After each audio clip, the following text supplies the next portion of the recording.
Chapter 1: The Nameless One. In the deepest reaches of prehistory, long before the first city raised its walls against the wilderness, something stirred on Earth that was not quite human and not quite anything else. No record survives of his birth, for he predates record-keeping itself, and no single legend agrees on what he truly was. Some hold that he was the union of countless shamans and witch kings, their scattered psychic gifts drawn together across generations into a single, undying consciousness. Others insist he was something stranger still, a being born whole from humanity's own collective will, given form by the sheer accumulated hope and fear of a species just beginning to dream. Whatever the truth, one fact endures beneath the myth. He was there from the beginning, walking among a species that did not yet know his name, and would not learn it for 10,000 years. He did not come as a conqueror, nor as a god demanding worship. In those earliest ages he moved unseen through the tribes and settlements of a young earth, a silent presence at the edge of firelight, a stranger who left before dawn. It is said he walked among the first shamans of 100 scattered peoples, lending a fragment of his own vast will to their crude rituals, so that their prophecies rang a little truer and their tribes endured a little longer than they otherwise might have. He asked for nothing in return. His purpose, if it could be called that, was not to rule but to shepherd, to nudge a fractious, violent, endlessly promising species a few degrees further from extinction, one generation at a time. Across the millennia that followed, his hand could be traced only in hindsight, and only by those who knew to look. He is said to have stood unseen at the founding of humanity's first kingdoms, to have whispered fragments of insight into the ears of philosophers who never knew their thoughts were not entirely their own, to have guided, however faintly, the slow crawl from bronze to iron to steel. He watched empires rise on the strength of ideas he had planted generations before, and watched them crumble in turn, patient in a way no mortal ruler could ever be. Where lesser men counted their lives in decades, he counted his in ages, and it was this terrible patience, inhuman, unhurried, absolute, that let him see what no single human civilization ever could: the shape of the road ahead, and the darkness gathering at its edges. For he had not come merely to observe. Even in those earliest centuries, hidden among a species barely capable of comprehending him, the Nameless One was already looking outward, past the kingdoms of Earth, past the wars and famines and fleeting golden ages, toward the cold and endless dark beyond the sky. He understood, long before humanity itself could grasp the thought, that Earth was not an ending but a beginning, and that a far crueler galaxy awaited a species not yet ready to survive it. And so he waited, and watched, and prepared, for a day when the shepherd would at last have to become something far greater than a shadow at the edge of the firelight. Chapter 2: The Silent Shepherd.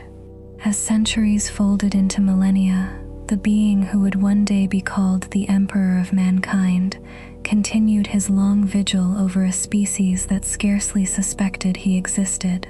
He took no throne, raised no banner, and claimed no title, for he understood something that no mortal conqueror ever truly grasped, that a civilization guided too openly would come to depend on its guide, and wither the moment that guide was gone. So he remained a rumor at the margins of history, a wandering sage in one age, a nameless advisor to a king in another, a face glimpsed once and never again. Scholars of later eras would find his fingerprints all over humanity's early triumphs, yet never his name. His influence spread not through decree, but through infection of ideas. Where a civilization stood ready to take a step forward, toward writing, toward law, toward the first fragile notions of shared government, he was there, unseen, tilting the scales by the smallest possible margin. He is said to have walked among the earliest philosophers of a dozen forgotten cultures, offering a single reframed question here, a quiet correction there, never enough to be noticed, always enough to matter. Priest kings believed their revelations divine, generals believed their strategies their own. None of them ever knew how many of their finest moments had been shaped, however lightly, by a stranger who had already forgotten more of history than they would ever live to learn. Yet for all his power, the Nameless One was no distant, dispassionate god. He studied humanity as a father studies a wayward child, with clear eyes and no illusions. He saw a species capable of astonishing cruelty, quick to turn on itself, prone to greed and superstition, and the small tyrannies of frightened men. But he saw, too, flashes of something rarer, courage offered with nothing to gain, curiosity that risked everything for a single new idea, love that asked no reward. It was this narrow, fragile capacity for greatness, buried beneath so much violence and fear, that he had chosen to protect, long before he understood fully what protecting it would one day cost him. He watched empires flourish and fall with the patience of a being who had already outlived 100 such cycles, each collapse teaching him a little more about the shape of the road ahead. Rome fell as Sumer had fallen before it, and he grieved neither, for he had learned that no human empire, however glorious, could be the vessel his final purpose required. What he was building could not be measured in the lifespan of a single kingdom or dynasty. It demanded something built across the whole of human history, gathered and unified only when the time was finally right. And so he continued to wait in the shadows of a civilization that did not yet know its own destiny, watching, guiding, gathering strength for a day when quiet shepherding would no longer be enough. A day, though he could not yet know how far off it truly was, when humanity's small, scattered fires would have to be forged at last into a single, unbreakable flame. Chapter 3: Old Night and the Age of Strife. For a time it seemed the Nameless One's long patience might finally bear fruit. Humanity had reached the stars, colonizing distant worlds and mastering the treacherous currents of the warp, and for a few bright centuries, it appeared that the species he had shepherded since its infancy might inherit the galaxy on its own terms. But the golden age of early expansion was not built to last. Far away, catastrophe struck the Eldar, and the psychic birth scream of a new and monstrous god tore across the Imperium, shattering the fragile order humanity had only just begun to build. Warp storms erupted without warning across 1,000 systems, severing Terra from her colonies for decades, sometimes centuries at a stretch. Deprived of guidance, supply, and hope, isolated worlds collapsed into savagery, and even Earth itself was not spared. The old unified governments crumbled beneath the weight of famine and fear, and warlords rose from the wreckage to carve out petty, brutal fiefdoms atop the ruins of a once great civilization. History would remember this era as Old Night, and its final, darkest chapter on Terra as the age of techno-barbarism, a time when the descendants of starfarers fought each other with spears and stolen relics, having long since forgotten how to build the ships their ancestors once sailed among the stars. Through it all, the Nameless One watched from the shadows and did not yet act. He understood, better than any mortal could, that the chaos-consuming Terra was not merely a tragedy to be mourned, but a threshold to be crossed. For only from the ashes of a broken world could the iron will he required finally be forged.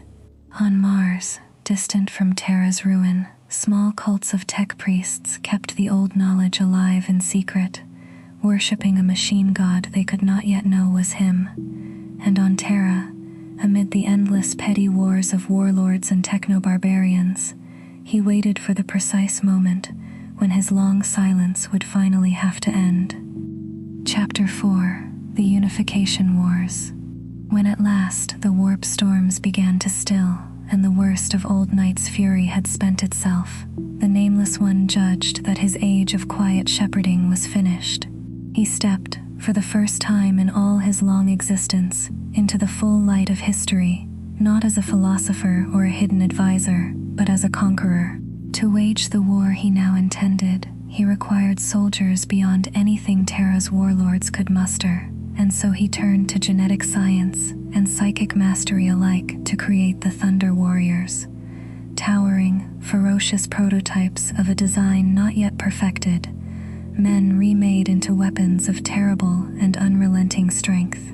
With the Thunder Warriors as his spearhead, he marched against the warlords who held Terra in their grip, one by one. No tyrant's fortress proved unbreakable before him, no army too vast to shatter. At the close of each campaign, he offered the defeated a single stark choice: kneel and join the new order rising from Terra's ashes, or perish alongside the old world they had clung to.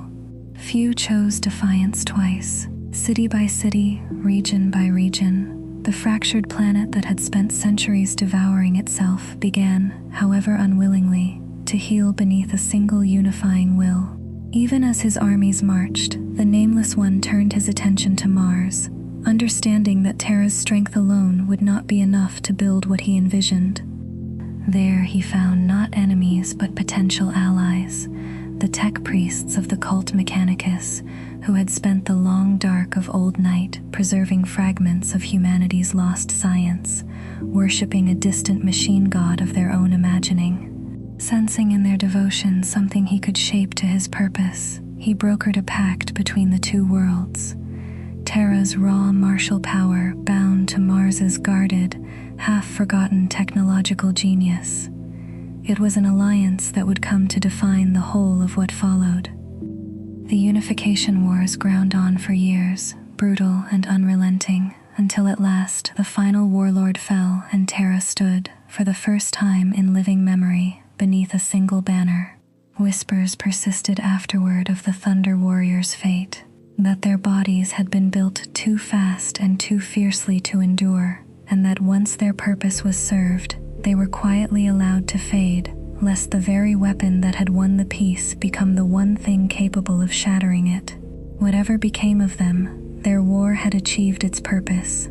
Out of a world consumed for centuries by savagery, a new power had risen, one that would not remain confined to Terra for long. Chapter 5: The Forging of the Imperium. With Terra unified beneath him at last, the being now spoken of in hushed and reverent tones turned his gaze toward the wreckage of humanity's scattered stars. He understood that Terra's peace, however hard-won, was only the foundation of a far vaster ambition, one that had occupied his thoughts since long before the first city had risen from the mud of a younger Earth.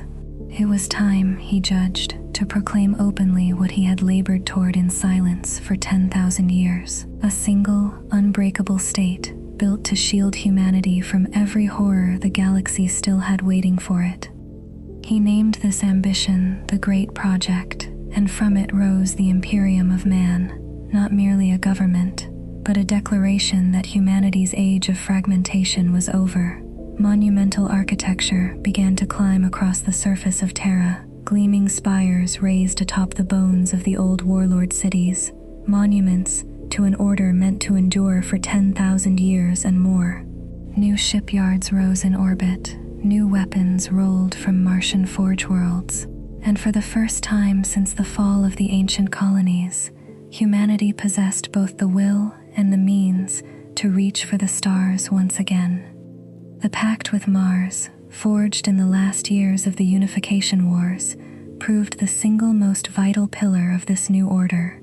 Terra provided command, doctrine, and the sheer, unbending force of will to hold a fracturing galaxy together. Mars provided the sacred and half-understood machinery without which none of it could function. Starships, weapons, the intricate technology of an age humanity had nearly lost forever.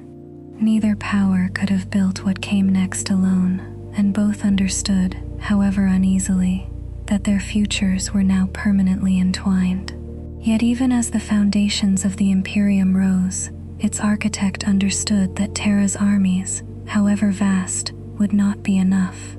The galaxy beyond the solar system was wider and stranger than any war fought on a single world could prepare a species for. Infested with hostile xenos, haunted by the horrors of the warp, and littered with the broken remnants of humanity's own lost colonies. To conquer it, and more importantly to hold it, he would need commanders beyond any Terra had ever produced. And so, even as the Imperium's first banners were raised, its founder turned his genius toward a far greater and more perilous creation, one that would define the age to come. Chapter 6: The Creation of the Primarchs. In secret laboratories beneath the newly risen spires of Terra, the founder of the Imperium began the greatest and most perilous work of his existence. He intended to build not merely soldiers, but sons, beings forged from his own genetic essence, elevated far beyond the limits of ordinary humanity, each one a living embodiment of a single ideal made flesh. Where a thunder warrior had been a weapon, these new creations were meant to be something closer to gods, commanders capable of leading armies across the width of a galaxy, wise enough to govern the worlds they conquered, and strong enough to endure horrors that would break lesser minds entirely. 20 such beings were made, each distinct in temperament and gift, though all shared the same origin and the same terrible purpose. Some were bred for unbreakable martial discipline, others for tactical genius beyond any mortal general's reach, others still for a raw and terrible ferocity, or for a psychic power so vast it bordered on the divine. From the genetic material of each Primarch, entire armies would one day be grown. The Space Marine legions, the Astartes, humanity's finest warriors, each legion bearing the imprint of the demigod whose blood had given it life. It was, by any measure, an achievement beyond anything attempted before or since. 20 new forms of near-perfect humanity, brought into being at once, each one designed to carry forward a fragment of their creator's own boundless will. Yet even as the Primarchs were completed, their maker understood the terrible risk inherent in what he had made. Beings of such raw psychic and genetic power could not help but cast a long shadow across the immaterium, and the warp, ever hungry, ever watchful, could not fail to notice 20 new stars flaring suddenly to life within it. That danger proved far more immediate than even their creator had feared. Before the Primarch's true purpose could ever be fulfilled, before their father had even finished the labor of shaping them, the gods of chaos struck at the cradle itself. Reaching through the warp with a malice that would echo across 10,000 years of galactic history, they tore the infant Primarchs from Terra and scattered them, screaming, across the width of the galaxy, hurling each into a different corner of the void, to grow to adulthood alone, among strangers, shaped by worlds their father had never chosen for them. The loss struck the Emperor, for so he had at last begun to be called, by soldiers and citizens who no longer dared speak of him as merely a man, harder than any defeat in the long wars that had unified Terra. Yet even in this first, terrible betrayal by the powers of the warp, he did not waver. He understood, with the same cold clarity that had guided him through 10,000 years of shadow, that his sons were not lost, only scattered, and that a galaxy vast enough to hide them was also vast enough, eventually, to be searched. What had begun as an act of creation was about to become something greater still, a crusade to reclaim not only the stars, but his own stolen children. Chapter 7: The Scattering. In the chaos that followed the theft of his sons, the Emperor did not permit despair to slow him. 20 Primarchs, moments old and utterly without memory of the fathers or purpose that had made them, now hurtled through the warp toward 20 unknown worlds, their fates entirely beyond his control. Some would land among savage tribes who would come to worship them as gods. Others would be raised by the very enemies the Imperium would one day be forced to fight. None of them would know, for years or decades to come, that they had ever been anything other than what the strange new worlds around them made of them. Denied the ability to simply gather his sons and begin, the Emperor turned instead to the resources already at hand. The genetic laboratories of Terra and Mars, though robbed of their intended commanders, had not been robbed of their purpose entirely. From the preserved gene seed of the Primarchs, the first Space Marine legions were grown regardless. Vast armies of transhuman warriors who would fight, for a time, without the demigod brothers meant to lead them. It was these legions, orphaned before their creators had even been found, that the Emperor now prepared to unleash upon the galaxy. He understood that every world his armies liberated, every Xenos empire broken, every lost human colony rediscovered, carried within it the faint possibility of finding one more of his stolen sons. The search for the Primarchs and the reconquest of the galaxy had become, in a single stroke, one and the same undertaking, and so, with his newborn legions marshaled, and his fury at the powers of chaos burning cold and patient beneath a mask of perfect composure, the Emperor of mankind prepared to do what no leader in human history ever had: march his armies across the width of an entire galaxy in search of both a lost family and... Chapter 8: The Great Crusade begins. With Terra's armies assembled and the orphaned legions marshaled beneath his personal command, the Emperor launched the campaign that would come to define the age, the Great Crusade. Its purpose was twofold, though few beyond his innermost circle understood the second: to reclaim the scattered colonies of Old Night and bind them once more into a single Imperium, and, quietly, relentlessly, to search every conquered world for some trace of the sons the warp had stolen from him. Fleet after fleet departed Terra's shipyards, bound for the deep unknown, carrying warriors whose very existence marked a new age of humanity's ambition. The worlds his crusade encountered varied as wildly as the 10,000 years of isolation that had shaped them. Some greeted the Emperor's fleets as liberators, their populations having clung through the long dark to half-remembered legends of Terra and the promise of reunification. Others had calcified into tyrannies of their own, warlord kings, technocults, and petty god emperors who had crowned themselves in humanity's long absence of true leadership, and who now had to be broken by force before their worlds could be brought into the fold. Each such campaign taught the Emperor a little more of what 10,000 years of isolation had done to his species, its extraordinary capacity for both resilience and cruelty, for faith and for tyranny, laid bare across 1,000 different worlds. Beyond the human worlds lay dangers of a different order entirely, ancient Xenos empires, some as old as the galaxy itself, who had no intention of yielding their territory to a newly risen human power.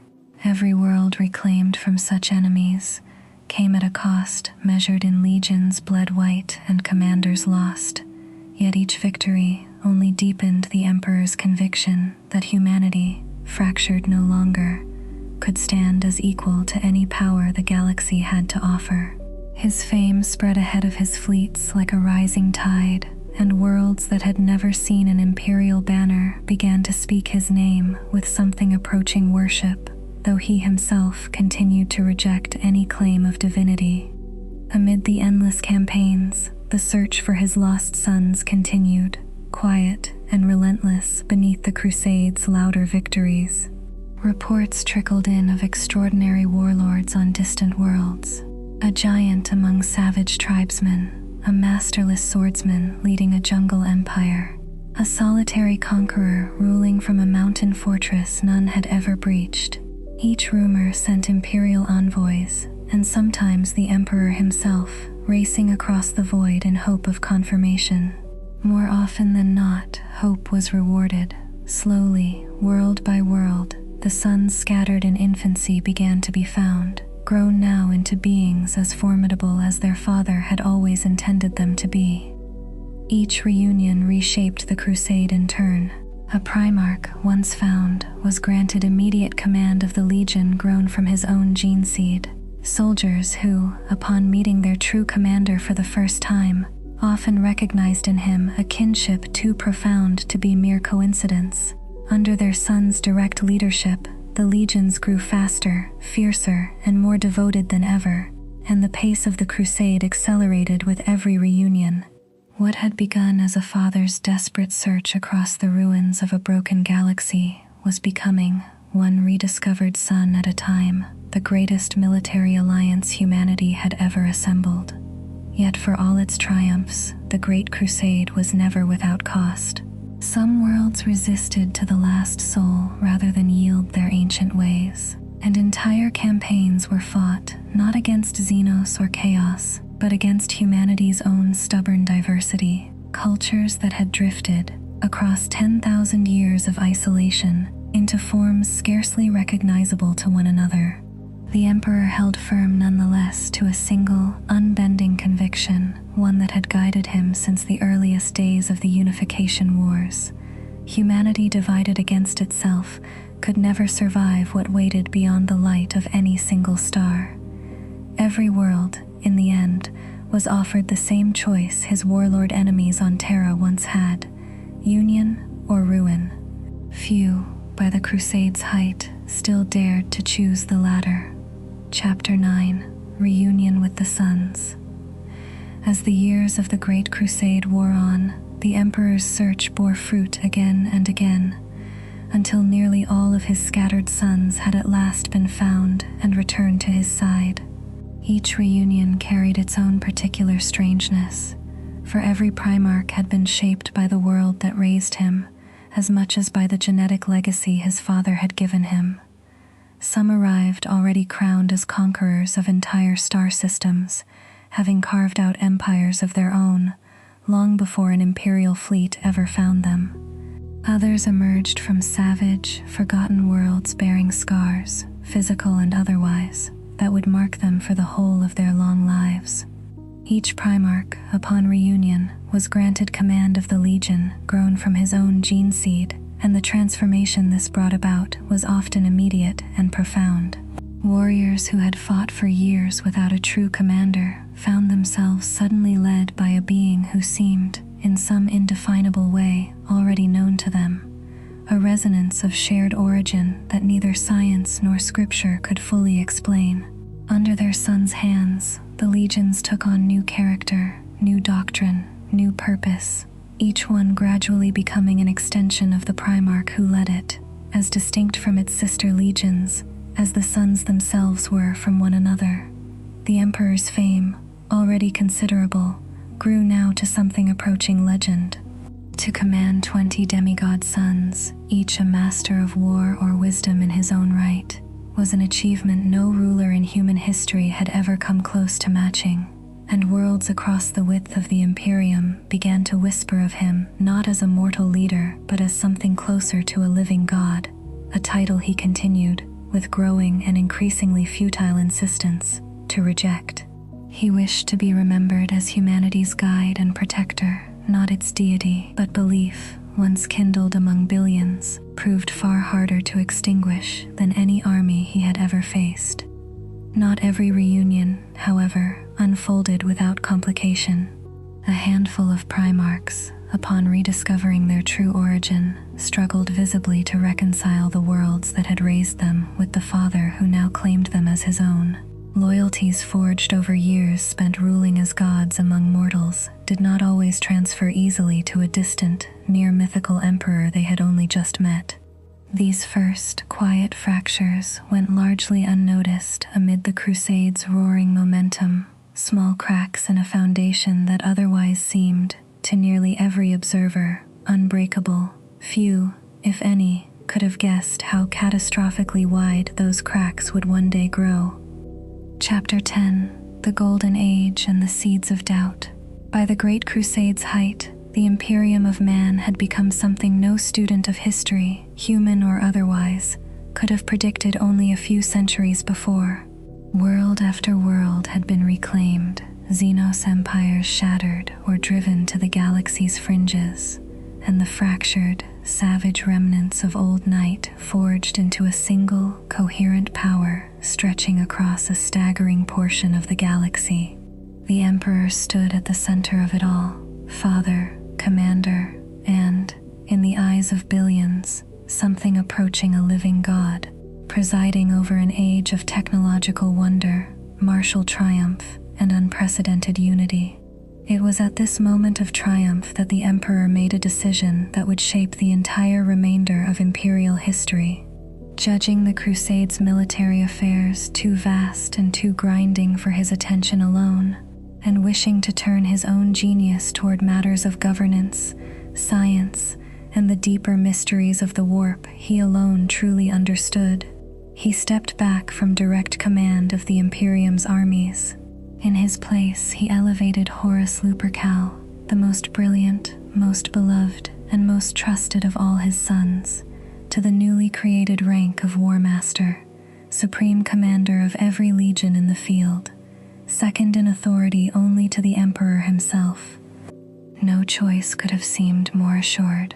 Horus possessed a charisma that drew loyalty from Primarch and common soldier alike, a tactical mind unmatched even among his brothers, and an unshakable devotion to his father that had never once, in all his years of service, wavered. Under his command, the Crusade's momentum only grew, entire sectors falling before campaigns of such elegance and precision that even rival Primarchs spoke of Horus's genius with open admiration. For a time, it seemed the Emperor's decision had been vindicated beyond doubt. But beneath Horus's outward confidence, doubts had already begun to take root, doubts sown across years of campaigns that had brought him face to face with powers no purely material science could explain. In the depths of certain conquered worlds, in the ruins of civilizations destroyed by forces older than the Imperium itself, Horus had glimpsed fragments of the true, terrible nature of the warp, a realm not merely of energy, but of hunger, intelligence, and endless, patient malice. Each such encounter left a quiet crack in his certainty, a growing suspicion that his father's silence on such matters was not wisdom but concealment. It was into these cracks that the gods of chaos, watching from the immaterium with the same patience that had once let them steal the infant Primarchs from their cradle, began at last to pour their influence.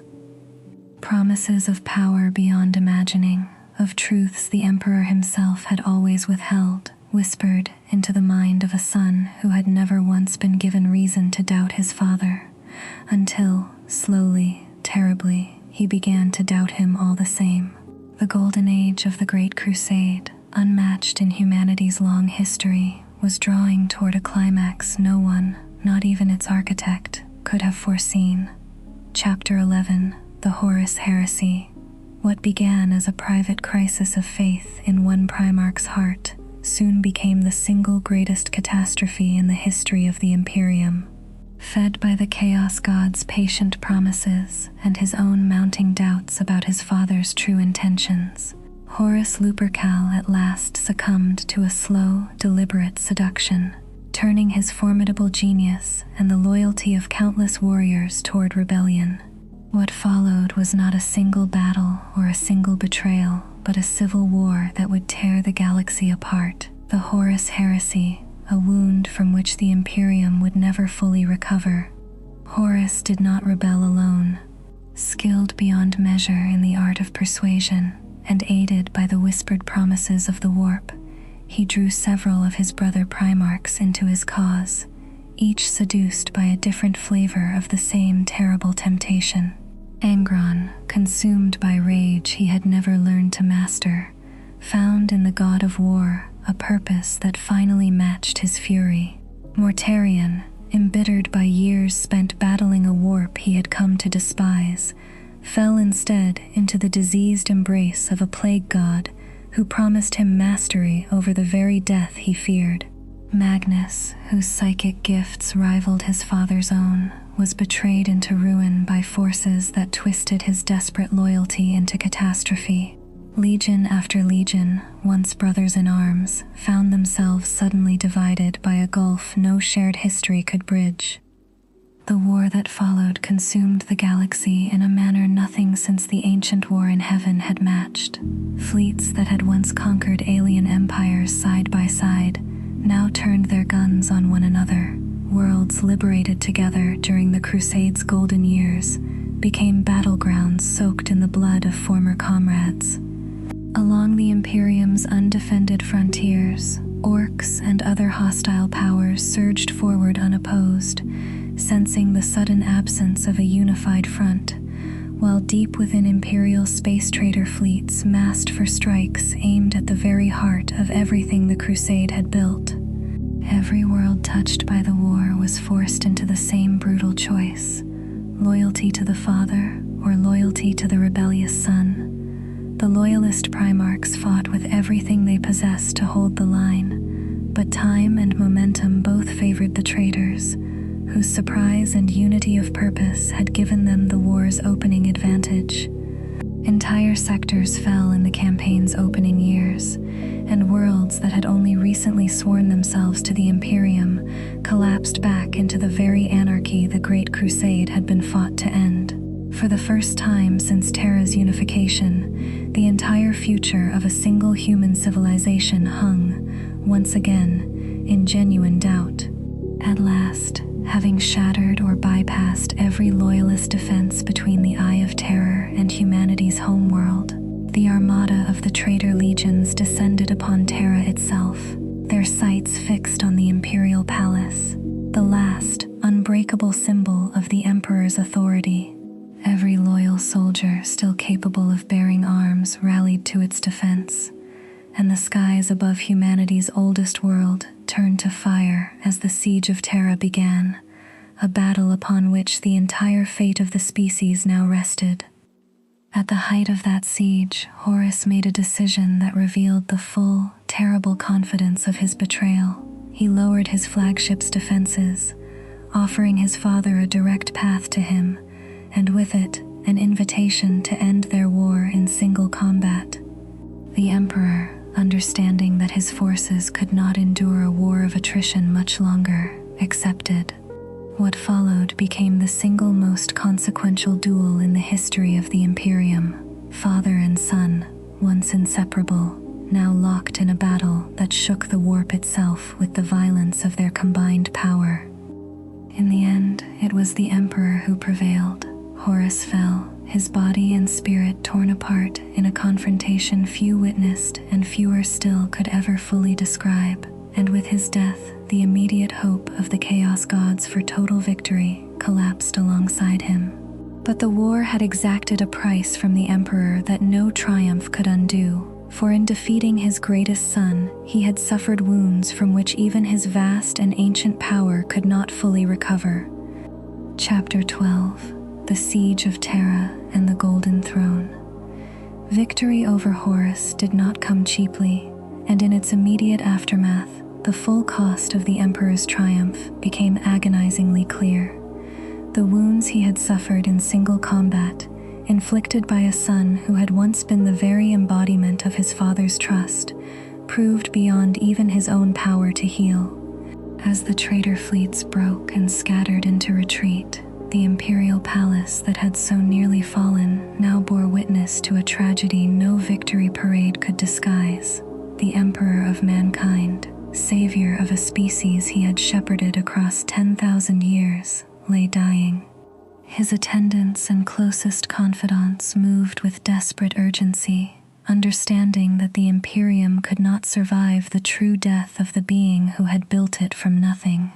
A device existed within the depths of the Imperial Palace, the Golden Throne, originally conceived for purposes far greater than mere survival, intended to grant its occupant mastery over the ancient webway and protection against the endless hunger of the warp. It had never been intended as a life support mechanism for a dying god, but with no alternative remaining, and with his own strength failing by the hour, the Emperor gave the order to be placed upon it, sacrificing any hope of true recovery in exchange for the barest continuation of his existence. From that moment forward, the Golden Throne became both salvation and prison. Its intricate mechanisms sustained a fragile spark of life within a body that had, by every other measure, already died, allowing the faintest flicker of the Emperor's vast will and psychic presence to endure. He could no longer walk among his subjects, no longer lead armies in person, no longer offer the direct guidance that had built the Imperium across 10 millennia of struggle. What remained was something closer to a permanent, silent twilight, awareness without action, presence without power, a god reduced to a single unbroken thread of will. With Horus dead and the Heresy's fires finally guttering out, the surviving traitor legions withdrew into the depths of the Eye of Terror, nursing wounds and grievances that would fester for 10,000 years to come. The Loyalists, meanwhile, faced the grim work of rebuilding a galaxy torn apart by a war fought against its own family.